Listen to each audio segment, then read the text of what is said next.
Paano maglagay ng subscribe button sa CapCut?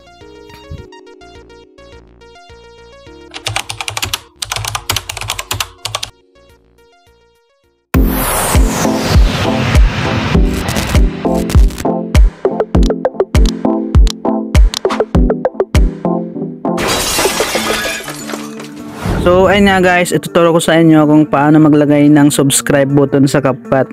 So napaka-easy lang guys. So ayun nga guys, sundan nyo lang ang ating gagawin guys. So bago pala natin umpisan guys, huwag niyong kalimutan mag-subscribe, then i-click ang notification bell para updated guys sa mga bago kong video na ina-upload. So ayun nga guys, mag-Christmas na guys, mag-New Year na rin guys. So advance Merry Christmas and Happy New Year sa inyong lahat guys. So ayun nga guys, umpisa natin guys. So ayan nga guys, tap natin yung overlay, add overlay. So hanapin lang natin yung ginawa natin na subscribe button guys.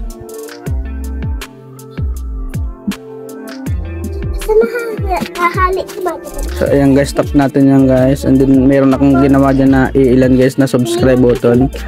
So tap lang natin yan guys, and then add.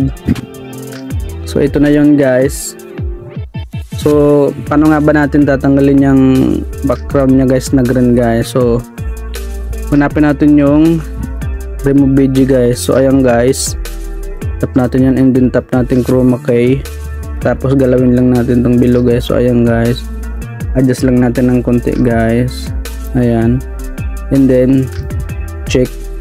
So position lang natin guys kung saan natin gusto guys. So pwede natin palitin, pwede palakihin. So ayan guys, so para may idea kayo guys ha, ayan, for example guys dyan. So ayan, okay na yan guys. So ito yung resulta guys.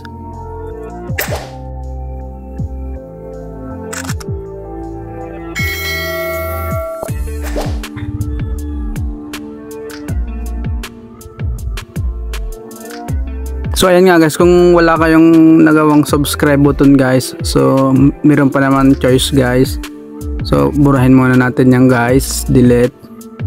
So punta tayo dito guys sa add overlay guys, and then library.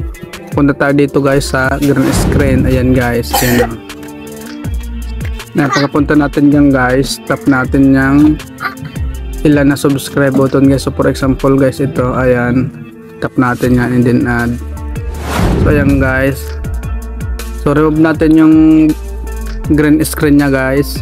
Hanapin natin yung remove video, and then tap natin ulit chroma key, galawin natin tong below guys, ayan, adjust natin ng konti guys, and then check guys.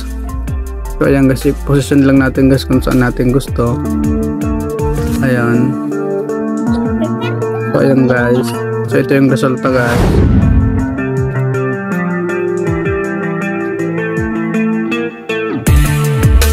So ayun nga guys, wala pala siyang sounds effect guys. So lagyan nyo na lang guys ng sound effects guys. So ayun nga guys, so para may idea kayo guys. So sana guys nakuha nyo guys. So bago natin i-end yung video guys, huwag nyo kalimutan mag-subscribe, then i-click ang notification bell para updated guys sa mga bagong video na ina-upload. So hanggang dito na lang guys, thanks for watching.